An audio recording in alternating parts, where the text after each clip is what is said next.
3 homens armados assaltaram um ônibus fretado da empresa Tursan, que levaria 15 funcionários da Volks para o trabalho em Taubaté, ontem à noite. De acordo com a Polícia Militar, o crime aconteceu em frente ao Hospital São Lucas, no bairro Jardim das Indústrias. Os criminosos levaram celulares e dinheiros das vítimas. Quando estavam saindo, eles atiraram no degrau do ônibus, mas ninguém ficou ferido. O trio conseguiu fugir. No dia 1º de fevereiro, 513 deputados federais eleitos em 2014 tomaram posse em Brasília. Desse total, 198 assumiram o cargo pela primeira vez. Entre eles, 2 da nossa região: Eduardo Cury, do PSDB de São José dos Campos, e Flávio Augusto da Silva, mais conhecido como Flavinho, do PSB de Guaratinguetá. Na entrevista de hoje, o repórter Otávio Baldim conversou com Eduardo Cury, ex-prefeito de São José e que teve mais de 185 mil votos. O político falou sobre alguns desafios que vai ter pela frente: crise hídrica, redução da maioridade penal, investimento na região metropolitana do Vale do Paraíba, votação do orçamento impositivo e criação de emendas. Confira. Boa noite para você que acompanha o Band Cidade. A nossa conversa deste sábado é com o deputado federal do PSDB, Eduardo Cury, eleito nas últimas eleições com 185 mil votos. Ele foi prefeito aqui de São José dos Campos durante 2 mandatos e, no último domingo, assumiu a sua cadeira na Câmara dos Deputados. Deputado, obrigado por ter aceito o nosso convite aqui do Band Cidade. Eu que agradeço o convite de vocês, Otávio. Deputado, a gente sabe que existe uma rivalidade entre o PSDB e o PT, apesar dos partidários tentarem amenizar isso, mas essa rivalidade não é nada invisível. Como que o senhor pretende atuar aqui na cidade de São José dos Campos, que é um município governado pelo PT, tendo que lidar com essa rivalidade? Vai influenciar alguma coisa para o senhor? Da minha parte não, porque eu tenho a obrigação, como eu recebi votos da região do Vale do Paraíba, eu sou um deputado distrital com muito orgulho, eu tenho obrigação para com essas pessoas e com essas regiões. Então eu vou trabalhar, além de ser um deputado que vai fiscalizar o governo federal, que vai apontar erros e que vai propor leis, eu também tenho que defender a nossa região. Sobre esse aspecto, independente das prefeituras, se estão na mão de prefeitos da oposição, do PT, ou prefeituras ligadas ao meu partido, eu vou tentar ajudar a todas na medida do possível. Como que vai ser o trabalho do senhor na Câmara? Eu pretendo fazer emendas ao orçamento, destinar recursos para as cidades da região, né? E nos próximos dias a Câmara deve votar um importante projeto, que é o orçamento impositivo. Hoje, um deputado, ao fazer uma emenda, o governo federal, às vezes, para chantagear o deputado, ele não paga as emendas. No meio da obra, o governo para de mandar o dinheiro. Isso é uma situação muito ruim para o cidadão. Com a aprovação da emenda impositiva, uma vez feito a emenda parlamentar, beneficiando uma cidade, uma obra ou uma entidade, a obra tem que ser terminada. Essa emenda deve ser aprovada nos próximos dias e vai facilitar muito a vida das prefeituras e dos cidadãos. Deputado, nesse primeiro mandato do senhor, o senhor já chega com algumas demandas grandes: crise hídrica, crise energética. Como que o senhor vai conseguir atender esses 2 trabalhos? Nós estamos passando por um período de seca, o maior período de seca da história do estado de São Paulo, diferentemente do problema de Brasília, que é um problema ético e é um problema de gestão.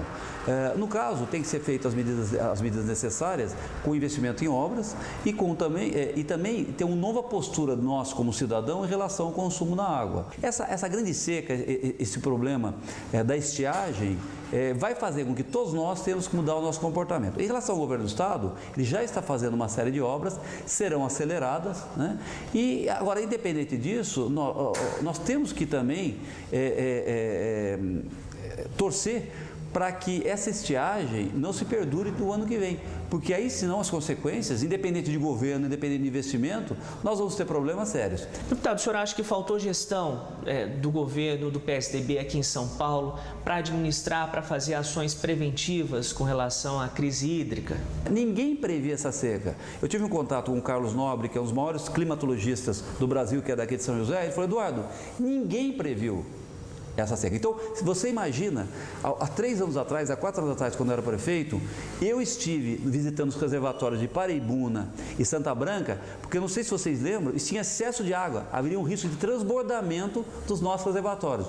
Você imagina se há 4 anos atrás, algum político, algum governador falasse assim, vamos aumentar o armazenamento de água. Olha, nós estamos com excesso de água. Então, é muito fácil falar isso hoje, mas era uma crise não prevista. Logicamente, sempre você tinha um detalhe ou outro que você podia fazer, como, por exemplo, antecipar o racionamento, ou, por exemplo, tornar a água mais cara para quem desperdiça, coisa como, por exemplo, que eu defendo, quem desperdiça tem que pagar mais caro pela água. Agora, era uma crise imprevisível. Deputado, em 2009, assim que a lei foi sancionada, o senhor foi presidente da região metropolitana do Vale, que reúne 39 municípios. Até agora esse projeto não decolou muito. O que o senhor pode fazer nesse sentido para ajudar que esse projeto realmente seja eficiente e traga benefícios aqui para as cidades? Tem nexo o que você está dizendo, a ferramenta, a forma como foi concebida a legislação federal das regiões metropolitanas dava muito pouco poder a esse colégio de líderes que gerenciam ou que gerenciariam a região metropolitana. Nós tivemos uma grande notícia, o governador Geraldo Alckmin autorizou, foi criada a Agência Metropolitana do Vale do Paraíba. Agora sim, você tem um órgão executivo que pode dar vazão às necessidades, aos pleitos e à realidade local com obras e coisas concretas. Só a criação da região metropolitana, no seu início, ela não tinha isso, porque na verdade você era um conselho. Agora, isso demanda uma modificação da legislação federal e dar mais autonomia aos consórcios ou às regiões metropolitanas. Deputado, aqui na região tem crescido o número de crimes com menores de idade envolvidos. Inclusive, o candidato do seu partido, o Aécio Neves, defendeu, claro, com algumas exceções, essa redução da maioridade penal de 18 para 16 anos. Qual que é o posicionamento do senhor? Como que o senhor vai trabalhar na Câmara nesse sentido, nesse trabalho, defendendo ou não a redução penal? A realidade do Brasil é outra, a sociedade mudou, o crime hoje está contaminando esses jovens, que não são tão jovens assim, uma situação bastante simples para as pessoas nos entenderem. Se uma pessoa de 16 anos pode escolher o presidente da República, a coisa mais importante do país, né, por que ela não pode ser punida quando ela comete um ato infracional? Então, logicamente, a mudança da legislação que nós propomos, que o PSDB propõe, não é tratar o 16 anos exatamente igual como um criminoso maior de idade, mas não pode ser hoje com um menor hoje como se ele tivesse uma licença para cometer crime. O fato como a legislação interpreta o menor hoje faz com que os líderes do crime escolham justamente esses menores para poder fazer isso. É uma lei federal, eu vou defender e nós vamos trabalhar para que isso seja modificado. Deputado, obrigado pela participação do senhor aqui no Band Cidade. Otávio, eu que agradeço e terão muito trabalho da minha parte. A gente volta aí no estúdio. Ok, no próximo sábado, dia 14, nós vamos exibir a entrevista com o deputado federal Flavinho do PSB, músico e missionário católico, eleito com cerca de 90 mil votos. Ele falou sobre a experiência de encarar pela primeira vez um cargo na política. Falou também sobre a polêmica questão do aborto, os desafios do legislativo, também sobre crise hídrica e energética, entre outros assuntos. Não perca!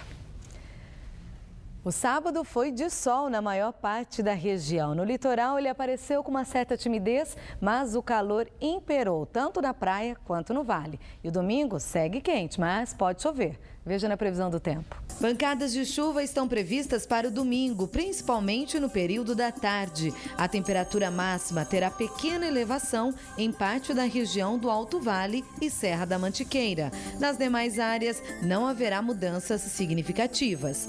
Mínimas de 14 graus em São Bento do Sapucaí, 19 em São Luís do Paraitinga e 22 graus em Ubatuba. As máximas chegam a 27 graus em Campos do Jordão e 32 em Aparecida e Caraguatatuba. Na segunda-feira haverá variação de nebulosidade e pancadas de chuva com curta duração nas áreas da Serra da Mantiqueira e Vale Histórico a qualquer hora. Nas demais áreas, pequena chance de pancadas de chuva à tarde, sendo que no litoral norte a chance de chuva será menor. Em São Sebastião, as temperaturas oscilam entre 24 e 33 graus durante a semana. A máxima na segunda-feira vai ser de 32 graus.